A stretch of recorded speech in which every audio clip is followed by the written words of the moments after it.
দেখুন, বাড়িতে থাকা কোন জিনিসগুলি আপনাদের জীবনে কি প্রভাব ফেলে থাকে সেই বিষয়ে জানার চেষ্টা করব। দেখুন, যদি আপনার গৃহে অনেক সময় এমনটি হয়ে থাকে কি আপনার গৃহে কোনো পুরনো আসবাবপত্র ছিল, কাঠের আসবাবপত্র ছিল সেটা ভেঙে গেছে, নষ্ট হয়ে গেছে, আপনারা ফেলে রেখে দিয়েছেন। তা ধীরে, ধীরে কি হচ্ছে জলে পচে যাচ্ছে, নষ্ট হয়ে যাচ্ছে।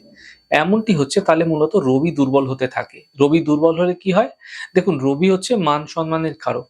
তাই সমাজে যে মান-সম্মান, যে খ্যাতি-প্রতিপত্তি সেটা কিন্তু ধীরে, ধীরে কম হতে দেখা যায়। তাই যদি আপনার গৃহে এরকম কাঠের আসবাবপত্র পচে যাচ্ছে, জল লেগে পচে যাচ্ছে, সেগুলো রেখে দিয়েছেন, যেগুলো আপনাদের ক্ষেত্রে আবর্জনার স্তূপ তৈরি করছে শুধুমাত্র, সেগুলোকে সরিয়ে ফেলার চেষ্টা করুন। নোংরা জল অনেকের গৃহেই দেখা যায় ছাদের উপরে একটা টব রেখে দিয়েছে অথবা একটা বালতি রেখে দিয়েছে, তার মধ্যে নোংরা জল দীর্ঘদিন ধরে জমছে। আপনার বাস্তুতে যদি এরকমটি হচ্ছে তাহলে দুর্বল চন্দ্রের প্রভাব আপনার জীবনে বৃদ্ধি পেতে দেখতে পাবেন এবং চন্দ্র যেহেতু মনের কারক তাই মনের ওপর খারাপ প্রভাব ফেলতে দেখা যাবে। মানসিক অস্থিরতাও ভীষণভাবে বৃদ্ধি করতে দেখতে পাবেন। ছাদের মধ্যে যদি কোনো ছিদ্র হয়ে যাচ্ছে বা পাইপ লাইনে কোনো ছিদ্র হয়ে যাচ্ছে, এমন ক্ষেত্রে দুর্বল মঙ্গলের প্রভাব বৃদ্ধি পেয়ে থাকে। অশুভ মঙ্গলের প্রভাব বৃদ্ধি পেয়ে থাকে। এমন ক্ষেত্রে অনেক শত্রুর সংখ্যা আপনার জীবনে বৃদ্ধি পেতে পারে। শুকনো বা মরা গাছ অনেকের গৃহেই কিন্তু দেখা যায়। বিশেষত তুলসী গাছ অনেকের গৃহে রাখা থাকে। মারা গেছে তুলসী গাছ, শুকিয়ে গেছে, এরকম থাকতে দেখা যায়। হঠাৎ করে মরে গেছে কোনো গাছ, শুকিয়ে গেছে, ধীরে, ধীরে জল না দেওয়ার ফলে এমনটি অনেক সময় হয়ে থাকে। এমন ক্ষেত্রে বুধ গ্রহটি ধীরে, ধীরে দুর্বল হতে থাকে। যদি এরকমটি হচ্ছে তাহলে দেখবেন আপনার জীবনে যেকোনো ক্ষেত্রে উন্নতি বাধাপ্রাপ্ত হবে। তাই উন্নতিতে বাধাকে দূর করার জন্য শুকনো বা মরা গাছকে সরিয়ে ফেলুন।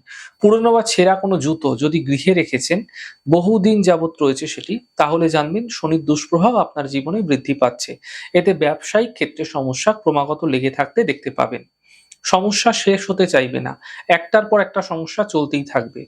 ছেঁড়া কাপড় অনেকের গৃহেই থাকে। আপনাদের ব্যবহৃত ছেঁড়া কাপড়, বস্ত্র আপনারা গৃহে রেখে দেন, যা আপনার প্রয়োজন নেই। এতে ধীরে, ধীরে দুর্বল শুক্রের প্রভাব আপনার জীবনে বৃদ্ধি পেয়ে থাকে। জীবনে ভোগ বিলাসিতা কে দেয়? শুক্র দেয়। তাই শুক্র যদি দুর্বল হচ্ছে ক্রমশ, তাহলে আপনারা ভোগ বিলাসিতার থেকে আপনারা কিন্তু আপনাদের জীবনকে দেখবেন সব দূর হয়ে যাচ্ছে। অপরিষ্কার মন্দির বা মন্দিরের যে অংশ, সেই জায়গাটি মূলত বৃহস্পতির অধিকারে থাকে। বৃহস্পতি জায়গাটির মালিক বা এই জায়গাটির কন্ট্রোলার। তাই আপনার গৃহে যদি মন্দিরটি অপরিষ্কার হয়ে রয়েছে, নোংরা হয়ে রয়েছে, তাহলে জানবেন বৃহস্পতির দুষ্প্রভাব আপনার জীবনে বৃদ্ধি পাচ্ছে। জীবনে শান্তি এবং সম্প্রীতি দুটোই আপনার জীবনে হারিয়ে যেতে দেখতে পাবেন। যদি দেখছেন আপনার গৃহে কোনো ইলেকট্রনিক্স এর বস্তু রয়েছে কিন্তু ইলেকট্রনিক্স এর বস্তুগুলো খারাপ হয়ে রয়েছে, অব্যবহৃত হয়ে পড়ে রয়েছে, বহুদিন ধরে ফেলে রেখেছেন, আপনার জীবনে কিন্তু রাহু খারাপ ফল দেবে। রাহু দুর্বল হবে, আপনার জীবনে উন্নতি হারিয়ে যাবে। আপনার জীবনে সাফল্য আসতে চাইবে না সহজে। সকল কাজে প্রয়াস করবেন কিন্তু সকল কাজেই বাধা পেতে দেখতে পাবেন।